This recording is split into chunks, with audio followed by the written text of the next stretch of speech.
നമസ്കാരം. നാടിൻ്റെ നാവുന്നേരും നാട്ടുവട്ടം വാർത്തകളിലേക്ക് സ്വാഗതം. ഞാൻ ആർ തുളസി.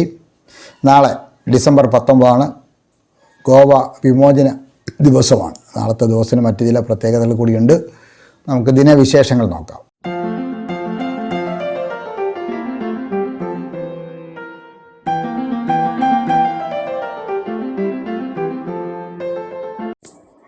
നാളെ ഡിസംബർ 19 ഗോവ വിമോചന ദിനം, ഗോവ ലിബറേഷൻ ഡേ. ഡൽഹൌസി പ്രഭു ലണ്ടനിൽ അന്തരിച്ചു. ആധുനിക ഇന്ത്യയുടെ ശില്പി എന്നറിയപ്പെടുന്ന ഗവർണർ ജനറലാണ് ഡൽഹൌസി. 1860 ഈ വിയോഗം. പെർനാട് കലാപം സമാധാനപരമായി അവസാനിപ്പിക്കാൻ കൊല്ലം പീരങ്കി മൈതാനിയിൽ അയ്യങ്കാളിയുടെ നേതൃത്വത്തിൽ സമ്മേളനം നടന്നു. 1915 ഇത്. പോർച്ചുഗീസ് ഭരണത്തിൽ നിന്ന് ഇന്ത്യൻ സൈന്യം ഗോവ പിടിച്ചെടുത്തു. 1961 ഈ പിടിച്ചെടുക്കൽ.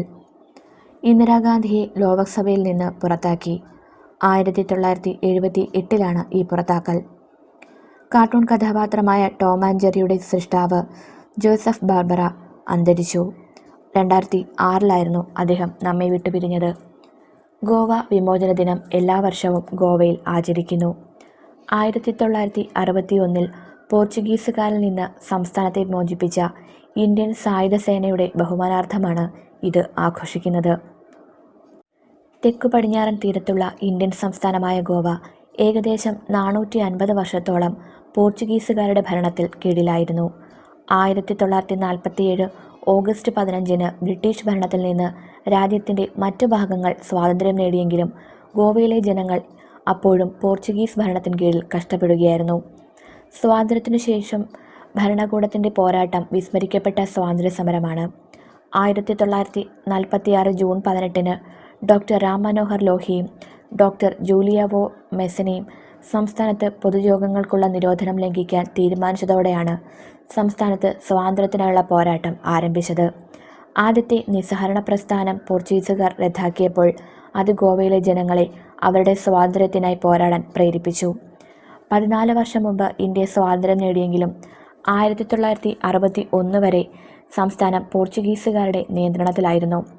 Portugal North Atlantic Treaty Organisation ഭാഗമായിരുന്നതിനാലും ഒരു നാറ്റോ രാജ്യവുമായി സംഘർഷത്തിൽ ഏർപ്പെടാൻ ഇന്ത്യൻ സർക്കാർ ആഗ്രഹിക്കാത്തതിനുമാലാണ് ഇത്.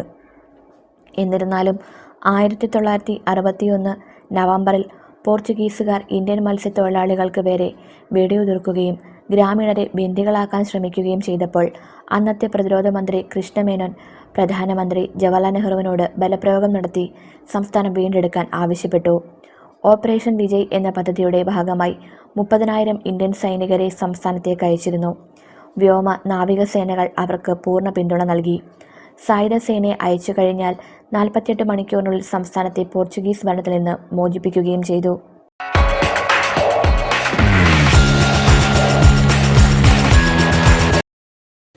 വാർത്തകളുടെ ഓട്ടപ്രദർശനത്തിലേക്ക്. ഗസയിൽ ഹമാസിൻ്റെ വലിയ തുരങ്കം കണ്ടെത്തിയെന്ന് ഇസ്രായേൽ. ഗസ ഇസ്രായേൽ യുദ്ധം, ആക്രമണം ശക്തം. തെക്കൻ തമിഴ്നാട്ടിൽ അതിതീവ്ര മഴ. പ്രതിഷേധിച്ച 79 പ്രതിപക്ഷ MP-മാരെ കൂടി സസ്പെൻഡ് ചെയ്തു. മുല്ലപ്പെരിയാർ അണക്കെട്ട് നാളെ തുറക്കും. പേടിപ്പിക്കാൻ നോക്കേണ്ട, പോലീസ് സംരക്ഷണവും വേണ്ട, ഗവർണർ.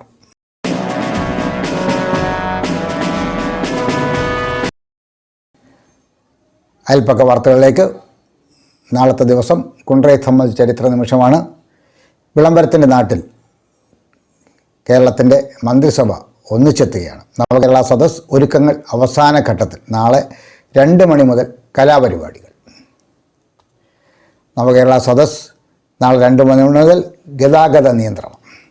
കുണ്ട്രയിൽ വികസനം യാഥാർത്ഥ്യമാകണമെങ്കിൽ ഗതാഗതക്കുരുക്കിന് പരിഹാരം വേണമെന്ന് കുണ്ട്ര പൗരസമിതി. തരംഗം 2023 നടത്തി. കിഴക്കേക്കരയിൽ UDF യോഗം ചേർന്നു. ടീഗാല പരിപാടി സംഘടിപ്പിച്ച് വനിതാ ലീഗ്. ചിന്നൂസ് ഫാഷൻ ജുവലേഴ്സിൽ Christmas new year festival offer December 20 മുതൽ ജനുവരി 5 വരെ. ഓരോ പർച്ചേസിനോടുമൊപ്പം ക്രിസ്മസ് കേക്കും വിലയേറിയ നിരവധി സമ്മാനങ്ങളും സ്വർണ്ണാഭരണങ്ങളുടെ പണിക്കൂലിയിൽ മറ്റെങ്ങും ലഭിക്കാത്ത special discount. Chinnus big value exchange ഓഫറിലൂടെ നിങ്ങളുടെ പഴയ സ്വർണ്ണാഭരണങ്ങൾക്ക് മാർക്കറ്റ് വിലയേക്കാൾ 400 രൂപ അധികം നേടാം. വിവാഹ പാർട്ടികൾക്ക് 2% പണിക്കൂലിയിൽ ആരംഭിക്കുന്ന പരിണയ ബ്രൈഡൽ കളക്ഷനുകൾ. കൂടാതെ ഫെസ്റ്റിവൽ ദിനങ്ങളിൽ അഡ്വാൻസ് ബുക്ക് ചെയ്യുന്ന വിവാഹ പാർട്ടികൾക്ക് ഗോൾഡ് കോയിൻ സമ്മാനം. ഏവർക്കും ചിന്നൂസ് ഫാഷൻ ജുവലേഴ്സിന്റെ ക്രിസ്മസ് ന്യൂ ഇയർ ആശംസകൾ. വിളംബരത്തിന്റെ നാട്ടിൽ വിശ്വസ്തതയുടെ നാമം ചിന്നൂസ് ഫാഷൻ ജുവലേഴ്സ്, ആശുപത്രിമുക്ക്, കുണ്ടറ. നവകേരള സദസ് ഒരുക്കങ്ങൾ അവസാന ഘട്ടത്തിൽ. നാളെ യോഗത്തിന് മുൻപ് കലാപരിപാടികൾ ആരംഭിക്കും. നവകേരള സദസ്സ് നാളെ വൈകിട്ട് 4-ന് കുണ്ടറയിലെത്തും. സദസ്സിനായി കേരള സെറാമിക്സ് ഗ്രൗണ്ടിൽ തയ്യാറാക്കിയിട്ടുള്ള പ്രത്യേക വേദിയിൽ 2 മണി മുതൽ വിവിധ പഞ്ചായത്തുകളിലെ ഗ്രൂപ്പുകൾ അവതരിപ്പിക്കുന്ന കലാപരിപാടികൾ നടക്കും. നവകേരള സദസ്സിന് ശേഷം പെരുന്നാട് സീതകളി സംഘം സീതകളിയും അവതരിപ്പിക്കും. മുക്കട ജംഗ്ഷൻ മുതൽ സെറാമിക്സ് ഗ്രൗണ്ട് വരെ വിവിധ തരത്തിലുള്ള അലങ്കാരങ്ങളാണ് ഏർപ്പെടുത്തിയിട്ടുള്ളത്. കേരളപുരം മുതൽ ആശുപത്രിമുക്ക് വരെയുള്ള ദേശീയപാതയോരത്ത് ആർച്ചുകളും ബോർഡുകളും നിറഞ്ഞു കഴിഞ്ഞു.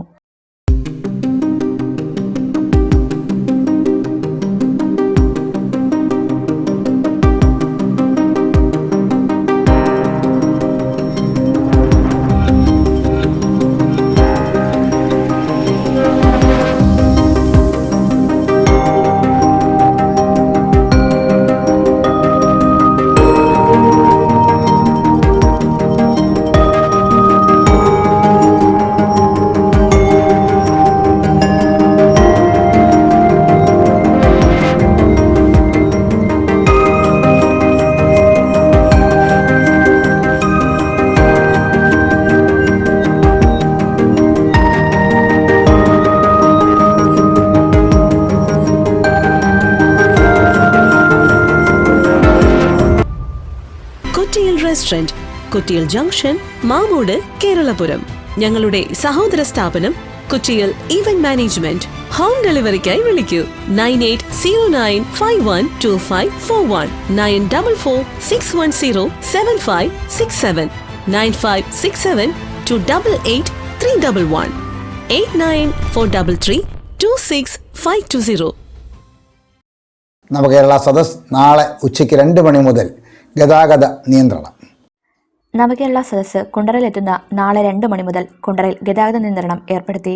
കൊട്ടാരക്കര ഭാഗത്തു നിന്ന് വരുന്ന വാഹനങ്ങൾ ആശുപത്രിമുക്ക്, പുന്നമുക്ക്, ഇളമ്പുള്ളൂർ വഴി കൊല്ലം ഭാഗത്തേക്കും, കൊല്ലത്തു നിന്നും വരുന്ന വാഹനങ്ങൾ ഇളമ്പുള്ളൂർ, പുന്നമുക്ക്, ആശുപത്രിമുക്ക് വഴി കൊട്ടാരക്കര ഭാഗത്തേക്കും തിരിഞ്ഞു പോകേണ്ടതാണ്. അഞ്ചാലമ്പൂട് ഭാഗത്തു നിന്നും വരുന്ന വാഹനങ്ങൾ സ്റ്റാർച്ചുമുക്ക്, കേരളപുരം വഴി പോകേണ്ടതാണ്. പേരയം ഭാഗത്തു നിന്നും വരുന്ന വാഹനങ്ങൾ പുന്നത്തടം, പള്ളിമുക്ക് വഴി തിരിഞ്ഞു പോകേണ്ടതാണ്.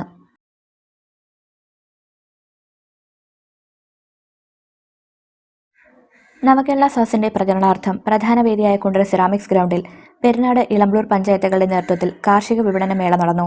സംഘാടക സമിതി ചെയർമാൻ ജെ മേഴ്സിക്കുട്ടിയമ്മ ഉദ്ഘാടനം ചെയ്തു. Vice chairman S L Sajikumar അധ്യക്ഷത വഹിച്ചു. പഞ്ചായത്ത് പ്രസിഡന്റുമാരായ റെജി കല്ലമ്പിള, മിനി തോമസ്, ദിവ്യ ജയകുമാർ, ജില്ലാ പഞ്ചായത്ത് അംഗം NS പ്രസന്നകുമാർ, മുഖത്തല ബ്ലോക്ക് പഞ്ചായത്ത് അംഗം ഫറൂഖ് നിസാർ, പ്രിൻസിപ്പൽ കൃഷി ഓഫീസർ സുനിൽകുമാർ, വിവിധ കൃഷിഭവനിലെ ഉദ്യോഗസ്ഥർ, കർഷകർ എന്നിവർ പങ്കെടുത്തു.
ഞാനൊരു ഷോർട്ട് ഫിലിം കണ്ടു.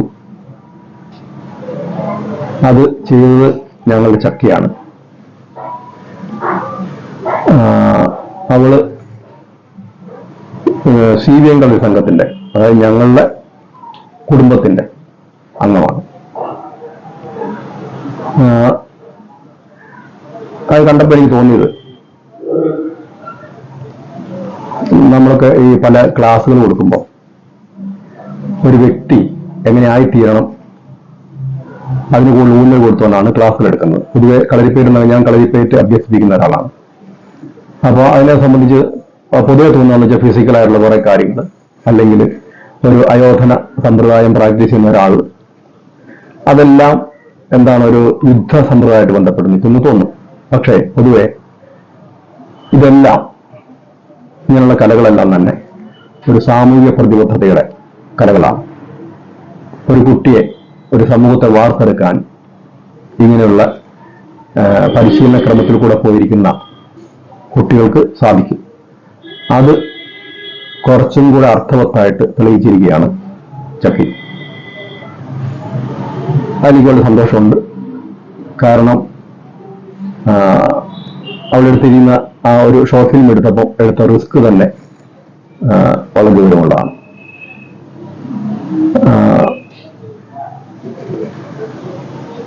ഏറ്റവും വലിയ ഒരു പകരം വീട്ടൽ എന്ന് പറഞ്ഞിട്ട് ഒരു ആത്മീയമായൊരു വാക്കുണ്ട്, മൗനം. അതായത് ക്ഷമയോടുകൂടി നിൽക്കുന്ന മൗനം. അത് പലപ്പോഴും അപ്പം നമുക്കെതിരെ തന്നെ സഞ്ചരിക്കുന്ന ആൾക്കാർക്ക് ചിലപ്പം ഏറ്റവും തിരിച്ചുള്ളൊരു പകരം വീട്ടിലാകാം. പക്ഷെ ഇതിനകത്തൊരു നിലപാട്, ആ നിലപാടെന്ന് പറഞ്ഞാൽ എന്താണോ ഈ സമൂഹത്തോട് നമുക്ക് പറയാനുള്ളത്, അത് ഒരു മാധ്യമം വഴി വളരെ വൃത്തിയായിട്ട് നമുക്ക് ഈ സമൂഹത്തിൽ വന്നിരിക്കുന്ന, നമ്മുടെ അടിസ്ഥാനമായ നമ്മുടെ കുടുംബത്തിൽ വന്നിരിക്കുന്ന അപജയങ്ങൾ ആർക്കും പെട്ടെന്ന് മനസ്സിലാകത്തക്ക രീതിയിൽ അവതരിപ്പിച്ചിരിക്കുകയാണ് ചക്കി.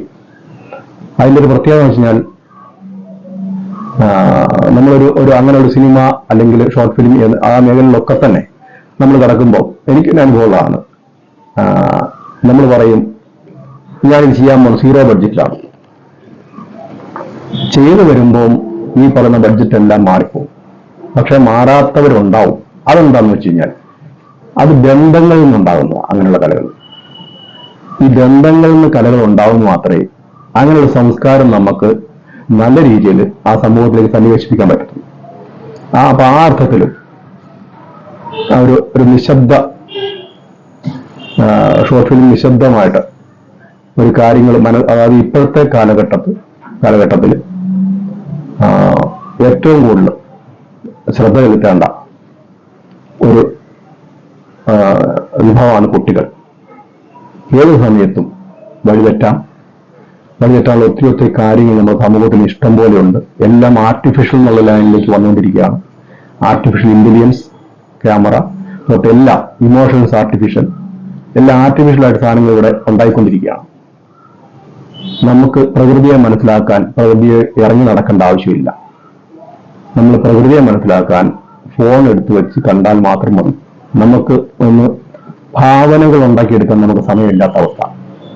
ഒരു കഥ ഒരു കൊച്ചുകുട്ടിക്ക് പണ്ട് അമ്മമാര് പറഞ്ഞു കൊടുക്കുമ്പോൾ ആ കഥ പറയുന്ന സാഹചര്യങ്ങൾ കൂടി തന്നെ ആ കുട്ടികൾ കടന്നുപോയിരുന്നു. ഒരു വയലോ ഇല്ല വീടോ കുടുംബ ബന്ധങ്ങളോ മലകളോ ഇതെല്ലാം തന്നെ പഴയ കാലത്ത് കുട്ടികൾ സ്വാഭാവികമായിട്ട് ആസ്വാദനത്തിൽ കൊണ്ടുവന്ന കാര്യങ്ങൾ. ഒരു കഥ കേൾക്കുമ്പോൾ തന്നെ ആ കേൾക്കുന്ന കഥ വിഷ്വലൈസ് ചെയ്യുന്നതാണ് അതിനകത്ത് ഏറ്റവും മധുരമുള്ള കാര്യം. ഇന്ന് ആ കഥ കേൾക്കുമ്പോൾ വിഷ്വലൈസ് ചെയ്യുന്ന ഒരു അവസ്ഥയിലേക്ക് പോകുന്നില്ല. അങ്ങനെയുള്ള സമൂഹമില്ല, അങ്ങനെയുള്ള കാരണവന്മാരില്ല. ഇന്ന് കൊച്ചുകുട്ടികൾക്ക് ഏറ്റവും കൂടുതൽ അനുഗ്രഹമുള്ള കൊച്ചുകുട്ടികൾ എന്ന് പറയുന്നത് വെല്ലിച്ചനും വെല്ലിമ്മയും വീട്ടിൽ ഉണ്ടാകുകയും അച്ഛനും അമ്മയും വിദേശത്ത് പണിയെടുക്കാൻ പോകുന്ന കുട്ടികളെ അവർക്ക് നോക്കാൻ പറ്റാത്ത സാഹചര്യമുള്ള കാരണം അവർ വീടുകളിൽ ഏൽപ്പിച്ചിട്ടാണ് പോകുന്നത്. ഞാനങ്ങനെ നിരവധി വീടുകൾ കണ്ടിട്ടുണ്ട്. അവിടെ ആ കാരണവന്മാര്, അതായത് 10, 60, 50, 70 വയസ്സും ഒക്കെയുള്ള കാരണവന്മാര് അവരുടെ ജീവിതാനുഭവങ്ങളുടെ നല്ല ഓർമ്മകൾ വെച്ച് ആ കുട്ടികളെ വളർത്തി വലുതാക്കുന്നുണ്ട്. ആ ബാല്യം എന്തുകൊണ്ടും ആ ഒരു ദൃഢതയുള്ള വ്യക്തിബന്ധങ്ങൾക്ക് മൂല്യങ്ങൾ കൽപ്പിക്കുന്ന ഒരു കുട്ടി ആ ഒരു സാഹചര്യത്തിൽ വളർന്നു വരും. അതെന്തായാലും എനിക്ക് തോന്നുന്നു, ഞാൻ ആദ്യം ഇത് കാണും വിചാരിച്ചു അവരൊരു ഉത്തരവാദിത്തം ഇല്ല എന്നാണല്ലോ. എനിക്ക് തോന്നുന്നത് ഈ പരിചയം ഈ ഒരു ലൈഫിൽ ഒരു എക്സ്പീരിയൻസ് കൊണ്ടുണ്ടാകുന്ന ഒരു അറിവുണ്ട്. ആ ബോധം ഇല്ലാത്തൊരു തലമുറ കൂടുതൽ കുഞ്ഞുങ്ങളെ നോക്കാതിരിക്കായിരിക്കും നല്ലത്. അതിലും നല്ലത് ഇടപെടലുകൾ. ഇപ്പം പഴയ രീതിയിലുള്ളൊരു ഇടപെടലില്ല. അതായത് നമ്മൾ ഒന്നിച്ച് താമസിക്കുമ്പോൾ മറ്റുള്ളവർക്ക് ഇടപെടാനുള്ള സാഹചര്യങ്ങളില്ല. പക്ഷെ ഇങ്ങനെയാകുമ്പോൾ ആ കാരണന്മാർക്ക് അവരെ നോക്കാൻ പറ്റുന്ന ഒരു അവസ്ഥ ഉണ്ടാകും. ഇത് കണ്ടപ്പോൾ എനിക്കൊരു ഓർമ്മ വന്നത് പണ്ടൊരു 86 കാലഘട്ടത്തിൽ ഞാൻ ഒരു ക്ലാസ് എടുക്കുന്ന സമയത്ത് വയനാട്ടിൽ എന്നിട്ട് അവിടെ പ്രഗത്ഭരായിട്ടുള്ള ഒരു കുടുംബം ഉണ്ടായിരുന്നു. അവിടെ ഒരു കുട്ടി പ്രാക്ടീസ് ചെയ്യാൻ പോകും. അപ്പോൾ അവൻ വന്ന് കളരി വരുന്ന സമയത്ത് തന്നെ ഭയങ്കരമായിട്ട് ആൾക്ക് പിള്ളേർ ഉപദ്രവിക്കുന്നു. അങ്ങനെ ചെറിയൊരു കാര്യം പറഞ്ഞു കൊടുക്കുമല്ലോ, ഉപദ്രവത്തിൽ ഭയങ്കര പ്രാധാന്യം. അങ്ങനെ ഞാൻ പ്രകാശം പുറത്താക്കുകയും അങ്ങനെ മാറ്റി നിർത്തുകയും വഴക്ക് പറയുകയും കുറെ കളരിയുടേതായ കുറെ ചിട്ടവട്ടം കടന്നു പോകാൻ ഞാൻ ശ്രമിച്ചിട്ടുണ്ട്. അങ്ങനെ ഞാൻ ശ്രമിച്ചുകൊണ്ടിരിക്കുമ്പോഴൊക്കെ പെട്ടെന്ന് എന്താ സംഭവിച്ചു കഴിഞ്ഞാൽ അനാവശ്യമായുള്ള ഇടപെടലുകൾ അവരെ കുടുംബത്തിൽ നിന്ന് ഉള്ള സംഭവങ്ങൾ പലപ്പോഴും കളരിയിലേക്ക് വരികയും പ്രത്യേകിച്ച് കാരണന്മാരുടെ നിന്ന് അന്ന് ഏറ്റവും കൂടുതലായിട്ട് സംസാരിക്കുകയും കാര്യങ്ങൾ ചെയ്യുന്നത് അതിനകത്ത് അമ്മ തന്നെയാണ്. വന്ന് അവര് ശരിയായ നടപടിയല്ല അങ്ങനെയുള്ള കാര്യങ്ങൾ അവനോട് കാരണം അവരുടെ കുടുംബത്തിന്റെ അല്ല അവന്റെയൊക്കെ വലിയ വലിയ കാര്യങ്ങൾ പറഞ്ഞ് അവന്റെ ഒരു പ്രത്യേക ആ രീതിയാണെന്നും അതിനകത്തൊരു മാറ്റം വരുത്താനൊന്നും പറ്റത്തില്ല, അങ്ങനെയുള്ള കാര്യങ്ങളൊന്നും നിങ്ങൾ ഇടപെടരുതെന്നൊക്കെയുള്ള അതിന്റെ സംസാരം വരികയും പിന്നെ ഞാൻ കുറേയൊക്കെ ശ്രമിച്ചു നോക്കുകയും ചെയ്തു. പക്ഷെ പിന്നീട് അവൻ നഷ്ടപ്പെട്ടു പോയി. പിന്നീട് കുറച്ചു കാലം അതായത് അവനൊരു 12-13 ആളുകൾ നടക്കുന്ന ഒരു 22 വയസ്സൊക്കെ ആകുമ്പോഴത്തേ അവനവിടുത്തെ ഏറ്റവും വലിയ ഒരു ക്രിമിനലായി മാറി. ആ ക്രിമിനലിസം നടന്നുകൊണ്ടിരിക്കുന്ന ഒരു ദിവസം ആക്സിഡന്റ് മരിക്കുകയും ചെയ്തു. അപ്പം ആ സമയത്ത് ഒരു ഇടപെടൽ അവരുടെ ഭാഗത്ത് ഇല്ലായിരുന്നെങ്കിൽ ഈ ചരിത്രം ഒന്ന് മാറിപ്പോയനെ. ഇതെല്ലാം വിവരിച്ചുകൊണ്ടുവന്ന് നമ്മുടെ അടിസ്ഥാനം ആയുള്ള കാര്യങ്ങൾ. ഒരു വ്യക്തി മോശമാൻ പല കാര്യങ്ങളുണ്ടാവും. അപ്പം ആ അടിസ്ഥാനമായിട്ടുള്ള നമ്മുടെ കുടുംബ സങ്കല്പം നല്ല രീതിയിൽ എല്ലാ കാര്യത്തിലും ആത്മീയത എന്നൊക്കെ പറഞ്ഞാൽ ഏത് തരത്തിലുള്ളതാണ് അതിലൊക്കെ ഒരു കുട്ടികളുടെ പരിഗണനയും അച്ഛനും അമ്മയൊക്കെ ഒന്നിച്ചിരുന്ന് സംസാരിച്ച് നല്ല സുഹൃത്ത് ബന്ധങ്ങൾ അവർക്ക് ഉണ്ടാകേണ്ട അച്ഛനമ്മയിൽ നിന്നാണ്. ആ സുഹൃത്ത് ബന്ധം ഉണ്ടായാൽ മാത്രമേ പുറമേയും അവർക്ക് നല്ല സുഹൃത്ത് ബന്ധങ്ങൾ അവരിലേക്ക് അറ്റാച്ച് ചെയ്ത് വരത്തുള്ളൂ. അപ്പൊ അങ്ങനെയുള്ള നല്ല നല്ല സങ്കല്പങ്ങളും നല്ല കാര്യങ്ങളും മനസ്സിലാക്കാനും പറ്റുന്ന ഒരു സമൂഹത്തിനും വ്യക്തികൾക്കുമൊക്കെ ഒരു ചോദ്യചിഹ്നമായിക്കൊണ്ട് തന്നെ നല്ല രീതിയിൽ ചക്ക ചെയ്തിട്ടുണ്ട്. അവർ ഇതിലും വലിയ വലിയ കാര്യങ്ങൾ ചെയ്യട്ടെ എന്ന് ഞാൻ ആഗ്രഹിക്കുന്നു. കുണ്ടറയിൽ വികസനം യാഥാർത്ഥ്യമാകണമെങ്കിൽ ഗതാഗതക്കുരുക്കിന് പരിഹാരമുണ്ടാകണമെന്ന് കുണ്ടറ പൗരസമിതി. പ്രദേശത്തെ ജനങ്ങളുടെ പതിറ്റാണ്ടുകളായുള്ള ആവശ്യമാണ് ഇളമ്പള്ളൂരും പള്ളിമുക്കിലും മേൽപ്പാലങ്ങൾ. ഈ ആവശ്യങ്ങൾക്ക് വേണ്ടി വർഷങ്ങളായി കുണ്ടറ പൗരസമിതി സമരരംഗത്തുമാണ്. വിളംബര ജാഥ, ധർണകൾ, പ്രകടനങ്ങൾ, നിൽപ്പുസമരങ്ങൾ, റോഡ് ഉപരോധത്തെ തുടർന്ന് ഭാരവാഹികൾ അറസ്റ്റ് വരിക്കൽ ഉൾപ്പെടെ സമരങ്ങൾ നടത്തി. കുണ്ടറയുടെ ഏത് വികസനവും സാധ്യമാകണമെങ്കിൽ മേൽപ്പാലങ്ങൾ ഉണ്ടായാലേ മതിയാവൂ. ടെക്നോ പാർക്കിന്റെ വികസനം, നിർദ്ദിഷ്ട ലോജിക് പാർക്കിന്റെ നിർമ്മാണം എന്നിവ കുണ്ടറയുടെ വികസനത്തിന് സഹായകരമാണ്. എന്നാൽ മേൽപ്പാലങ്ങളില്ലാത്ത സാഹചര്യത്തിൽ മലർപ്പൊടിക്കാരന്റെ സ്വപ്നം പോലെയാകും ഇതെല്ലാം. താലൂക്ക് ആശുപത്രിയുടെ വികസനം ജനങ്ങൾക്ക് പ്രയോജനപ്പെടണമെങ്കിൽ മേൽപ്പാലങ്ങൾ അത്യന്താപേക്ഷിതവും. മേൽപ്പാലങ്ങളില്ലാതെ കുണ്ടറയിൽ ഒരു വികസനവും സാധ്യമല്ല.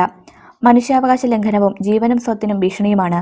മുഖ്യമന്ത്രി ഉൾപ്പെടെ നാളെ എത്തുമ്പോൾ കുണ്ടറയുടെ ഏറ്റവും പ്രധാനപ്പെട്ട ജനകീയ ആവശ്യമായ റെയിൽവേ മേൽപ്പാലങ്ങൾക്ക് അടിയന്തര പ്രാധാന്യം നൽകി സമയബന്ധിതമായി നിർമ്മാണം ആരംഭിക്കുന്നതിനും തുടർ നടപടികൾ അടക്കമുള്ള പ്രഖ്യാപനങ്ങൾ ഉണ്ടാകുമെന്നും പൗരസമിതി ആവശ്യപ്പെട്ടു. ഈ ആവശ്യമുൾപ്പെടെ കുണ്ടറയുടെ മറ്റ് 14 ആവശ്യങ്ങൾ നിവേദനങ്ങളിലൂടെ വിവിധ വകുപ്പ് മന്ത്രിമാർക്ക് കുണ്ടറ പൗരസമിതി സമർപ്പിക്കും. പ്രസിഡന്റ് KO മാത്യു പണിക്കർ അധ്യക്ഷത വഹിച്ചു. Secretary Shivan Velikkad, treasurer PMA Rahman, Kundara Gopinath, B Mohanendran Pillai, Sarovaram Sreekumar എന്നിവർ സംസാരിച്ചു. തരംഗം 2023 നടത്തി. അധിഷ്ഠിത വിദ്യാഭ്യാസം നൽകുന്ന കുട്ടികൾക്കായുള്ള വിനോദയാത്രയും ക്രിസ്മസ് ആഘോഷ പരിപാടികളും കുണ്ടറ BRCയുടെ നേതൃത്വത്തിൽ സംഘടിപ്പിച്ചു. മണ്ടോത്തുരുത്ത് കിടപ്പുറം പ്രണാവ് റിസോർട്ടിൽ മണ്ടോത്തുരുത്ത് പഞ്ചായത്ത് പ്രസിഡന്റ് മിനി സൂര്യകുമാർ ഉദ്ഘാടനം ചെയ്തു. പഞ്ചായത്ത് അംഗം S അനിൽ അധ്യക്ഷത വഹിച്ചു. കുണ്ടറ EO റസിയ ബിബി മുഖ്യപ്രഭാഷണം നടത്തി. BRC ട്രെയിനർ M ഫിലിപ്പ് കുട്ടി പദ്ധതി വിശദീകരിച്ചു. മുഖത്തല ബ്ലോക്ക് വികസന സമിതി അധ്യക്ഷ G സുശീല വേണു മോട്ടിവേഷൻ ക്ലാസ്സിന് നേതൃത്വം നൽകി.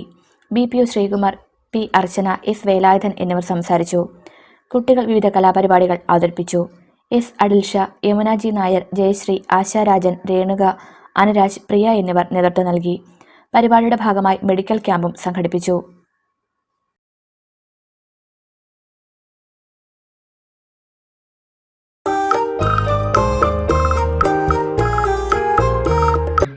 തത്താ പിത്ത പറയുക, അസംബന്ധം പറയുക, കാര്യമില്ലാത്ത ഒഴിവുകഴിവ് പറയുക.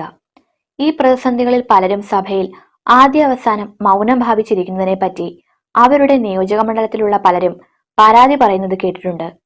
പരമാർത്ഥം നോക്കുമ്പോൾ ഇത് വല്ലതും തത്താപിത്ത പറഞ്ഞ് ബഹുമാനപ്പെട്ട ജനപ്രതിനിധി സംഘത്തിനും ഇത്തരക്കാരെ തെരഞ്ഞെടുത്ത വഹിച്ച വോട്ടർമാർക്കും അഭിമാനമുണ്ടാക്കി വെക്കുന്നതിൽ ഭേദം ഇപ്പോഴത്തെ സമ്പ്രദായം ആശ്വാസമായിട്ടുള്ളതാണെന്ന് സമ്മതിക്കേണ്ടിയിരിക്കുന്നു. ചൂടും തണുപ്പും ഒക്കെ നമുക്ക് വലിയ പ്രശ്നമില്ലാത്തവരാണ് കേരളീയർ. കാരണം മിത ശീതോഷ്ണാവസ്ഥയാണ് നമ്മുടെക്കെല്ലാം ഉള്ളത്. പക്ഷേ ചില സ്ഥലങ്ങൾ ധ്രുവങ്ങളിലേക്ക് പോകുമ്പോൾ, ധ്രുവക്കരടി എന്നൊക്കെ നമ്മൾ കേട്ടിട്ടുണ്ട്, ധ്രുവങ്ങളിലേക്ക് പോകുമ്പോൾ തണുപ്പ് കൂടും. എന്തുകൊണ്ടാണ് അങ്ങനെ സംഭവിക്കുന്നത്? അതിന് ശാസ്ത്രമുണ്ട്. ശാസ്ത്രത്തിലേക്ക് നമുക്ക് പോകാം.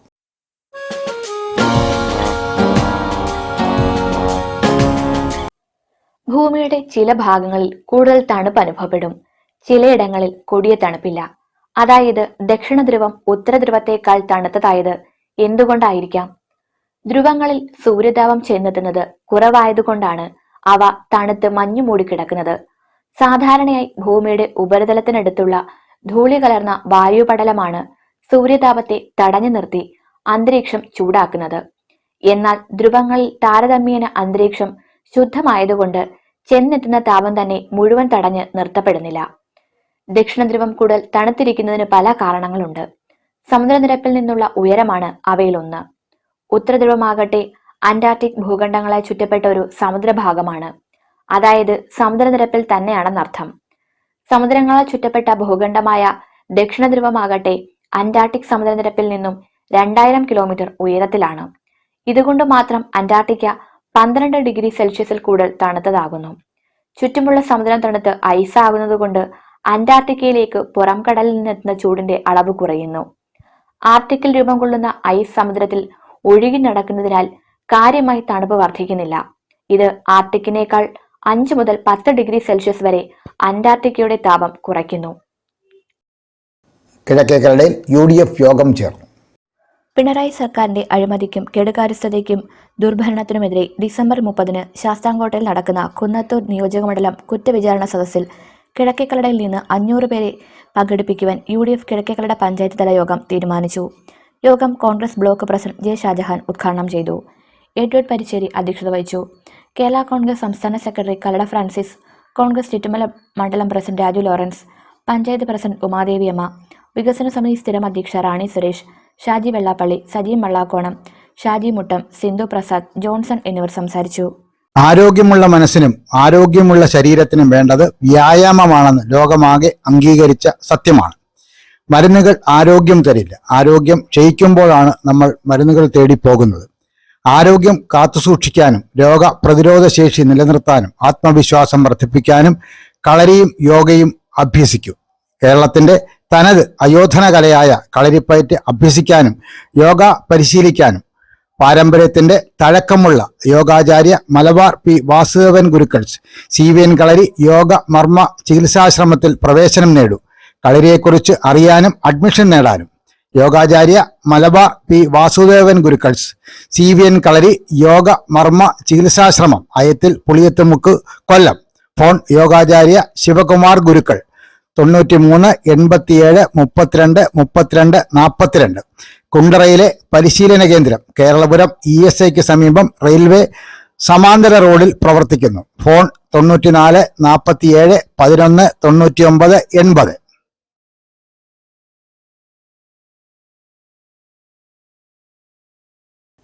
ടി ഗാല പരിപാടി സംഘടിപ്പിച്ച് വനിതാ ലീഗ്. മൈലാപ്പൂർ മേഖല വനിതാ ലീഗിന്റെ നേതൃത്വത്തിൽ നടന്ന ടി ഗാല പരിപാടിയിൽ പങ്കാളികളായവർക്ക് വനിതാ ലീഗ് ജില്ലാ വൈസ് പ്രസിഡന്റ് ജുബാറത്ത് ബീവി തേയില വിതരണം ചെയ്തു. ജില്ലാ വൈസ് പ്രസിഡന്റ് ജുബാറത്ത് ബീവി വനിതാ ലീഗ് കുണ്ടറ നിയോജകമണ്ഡലം പ്രസിഡന്റ് S. ഷംലയ്ക്കും തൃക്കോൽവട്ടം ഗ്രാമപഞ്ചായത്ത് മെമ്പറും കുണ്ടറ നിയോജകമണ്ഡലം വൈസ് പ്രസിഡന്റുമായ AM റാഫിക്ക്, മുസ്ലിം ലീഗ് കുണ്ടറ നിയോജകമണ്ഡലം പ്രസിഡന്റ് കായ്ക്കര ഷാവുൽ ഹമീദും ആദ്യ പാക്കറ്റുകൾ വിതരണം നടത്തി ഉദ്ഘാടനം ചെയ്തു. മുസ്ലിം ലീഗ് നിയോജകമണ്ഡലം ഭാരവാഹികളായ K. Abdul Rasheed, Ansar Punchirimukku, Muslim league Thrikkolvattom panchayat general secretary Abdul Raheem Kaippally, Swathanthra Karshaka Sangham ജില്ലാ general secretary E. Azeem Kunju, Muslim league panchayat vice president Abdul Azeez Cheruvil, panchayat secretary Nizam Perayam, Swathanthra Karshaka Sangham മണ്ഡലം vice president Noushad Musliyar Cheruvil, Muslim league ശാഖാ പ്രസിഡന്റ് അബ്ദുൽ സലാം ചെരുവിൽ എന്നിവർ പങ്കെടുത്തു.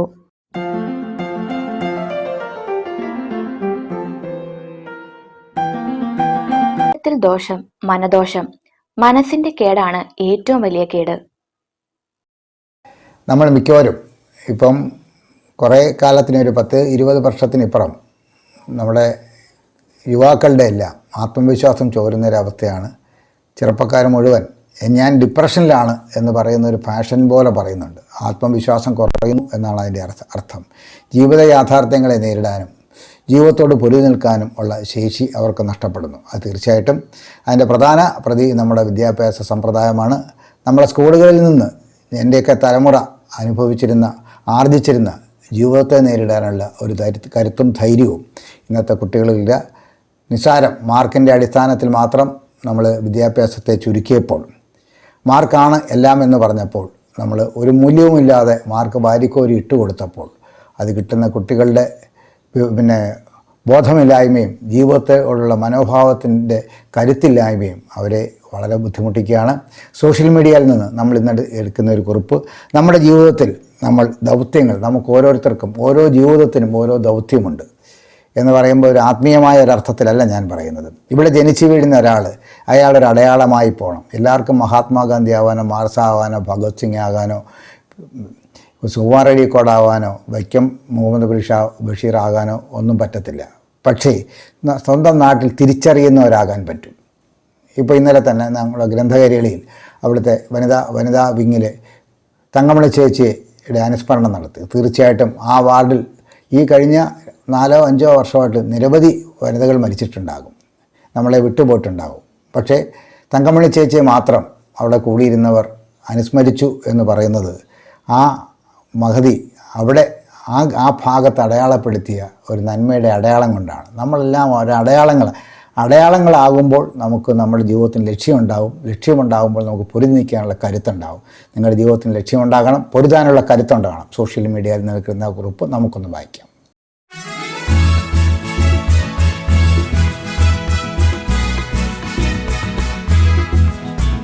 നിങ്ങളുടെ ദൗത്യം പൂർത്തീകരിക്കാൻ തീരുമാനിക്കുക എന്നതാണ് ധൈര്യത്തിലേക്കുള്ള ആദ്യ ചുവട്. ജീവിതം ദൗത്യങ്ങൾ പൂർത്തീകരിക്കുന്നതിന്റെ ആകെത്തുകയത്രേ.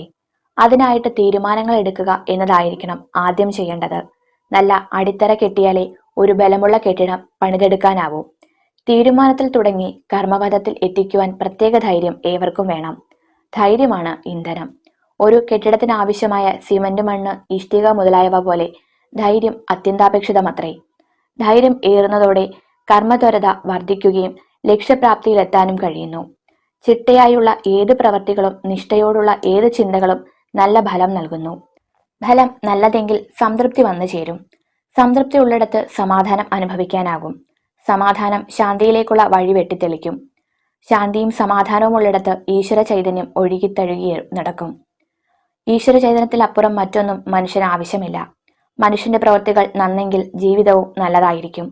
ജീവിതത്തെ നല്ലതാക്കുന്നതോടെ അവന്റെ ആത്മവിശ്വാസം ഉയരുകയും അതിലൂടെ ലഭിക്കുന്ന ഊർജം വ്യക്തിത്വത്തെ വികസിപ്പിക്കുകയും ഒരുപോലെ കുടുംബത്തിനും സമൂഹത്തിനും ഉപകാരപ്രദമായി മാറുകയും ചെയ്യുന്നു. ഓരോ വ്യക്തികളിലും കർത്തവ്യം അന്തർലീനമായി കിടക്കുന്നു. അതിനെ ഉണർത്തി പ്രവർത്തന പദത്തിൽ കൊണ്ടുവരിക അവനവന്റെ താല്പര്യമാണ്. ആർക്കും ആരെയും ഒരു പരിധിവരെ മാത്രമേ കൈപിടിച്ചുയർത്താനാകൂ. നാം ചെയ്യേണ്ടവ നാം തന്നെ യഥാസമയം ചെയ്തിരിക്കണം. അവിടെ അലസത, മടി മുതലായവയ്ക്ക് സ്ഥാനമില്ല. ജന്മം കൊണ്ട് ഏവരും സഹോദരന്മാര് ഭവിക്കുമ്പോൾ ആരെയും ദ്രോഹിക്കാതെയും വഞ്ചിക്കാതെയും ചതിക്കാതെയും ജീവിക്കുക. മറ്റുള്ളവരെ നോവിക്കാതെ ഇരിക്കുന്നവൻ അത് വാക്കുകളിലൂടെ ആകട്ടെ പ്രവൃത്തിയിലൂടെ ആകട്ടെ മനുഷ്യസ്നേഹിയായി മാറുന്നു. ഒരു മനുഷ്യസ്നേഹിയാകുക എന്നതാണ് ജീവിതത്തിലെ ഉത്തമമായ അവസ്ഥ. അതാകട്ടെ ഓരോരുത്തരുടെ ദൗത്യവും തീരുമാനവും ധൈര്യപരമായ ചുവടുവയ്പ്പുകളും. ഏവർക്കും സുപ്രഭാതവും സുദിനവും ആയുരാരോഗ്യവും നേർന്നുകൊണ്ട് നന്ദി, നമസ്കാരം. കെ വിജയൻ നായർ, ഉല്ലാസ് നഗർ. നാട്ടുപെട്ട വാർത്തകൾ ഇന്നിവിടെ സമാപിക്കുകയാണ്. നാളെ നമ്മുടെ വലിയ വിശേഷവുമായി, നമ്മുടെ മന്ത്രിസഭയുടെ വിശേഷങ്ങളുമായി നാളെ നമുക്ക് രാത്രിയിൽ 10-നും 11-നും മധ്യേ കാണാം. അതിനു മുൻപായി ഞങ്ങളുടെ ലൈല ക്രിയേഷൻസിൻ്റെ 14 മിനിറ്റുള്ള ഷോർട്ട് ഫിലിം ഞങ്ങളിതെന്നും ആവർത്തിച്ച് പറയുന്നത് മനഃപൂർവ്വമാണ്. കാരണം പരമാവധി ആൾക്കാരിലേക്ക് ആ സിനിമ എത്തണം. ആ സിനിമയുടെ സന്ദേശം അതാണ്. ഞങ്ങൾ നിർമ്മിക്കുകയോ ഞങ്ങളുടെ സിനിമ ആയതുകൊണ്ടല്ല അത് പറയുന്നത്. അതിന് അത്രത്തോളം സാമൂഹ്യ പ്രസക്തിയുണ്ട്, കുടുംബപരമായ പ്രസക്തിയുണ്ട്. ഇന്ന് നമ്മൾ അനുഭവിക്കുന്ന ദുരന്തത്തിൻ്റെ ഒരു വഴി അതിനകത്ത് നിങ്ങൾക്ക് കാണാൻ പറ്റും. നിങ്ങൾക്കും ശ്രദ്ധിച്ചാൽ ദുഃഖിക്കാതിരിക്കാൻ പറ്റുന്ന സന്ദേശം അതിലുണ്ട്. അതുകൊണ്ടാണ് കാണണം എന്ന് ഞങ്ങൾ ആവർത്തിച്ച് പറയുന്നത്. ആര് എന്ന ഷോർട്ട് ഫിലിം നിങ്ങൾ ഞങ്ങളുടെ ലിങ്കിൽ കയറി കാണണം. നമ്മുടെ വാർത്തയുടെ ലിങ്കിലുണ്ട്, പിന്നെ ഡിസ്ക്രിപ്ഷൻ ബോക്സിലും ഒക്കെ ഉണ്ട്, കമൻറ്റ് ബോക്സിലും ഒക്കെ ഉണ്ട്. അങ്ങനെ കാണാൻ പറ്റാത്തവർ നിങ്ങളുടെ യൂട്യൂബിലേക്ക് ആര് ഷോർട്ട് ഫിലിം എന്ന് അടിച്ചു കൊടുത്താൽ ആ സിനിമ കാണാൻ പറ്റും. നിങ്ങൾ കൃത്യമായിട്ടും കാണണം. നിങ്ങളുടെ സുഹൃത്തുക്കളെയും നിങ്ങളുടെ ബന്ധുക്കൾക്കും അതിൻ്റെ ലിങ്ക് അയച്ചു കൊടുക്കണം എന്ന അഭ്യർത്ഥനയോടെ നാളെ രാത്രി 10-നും 11-നും മധ്യ പരസ്പരം നമുക്ക് നമ്മുടെ മൊബൈൽ ഫോണുകളിലൂടെ കാണാം. അതുവരേക്കും നാട്ടുപട്ടം ടീമിൻ്റെ സ്നേഹം, ആദരം.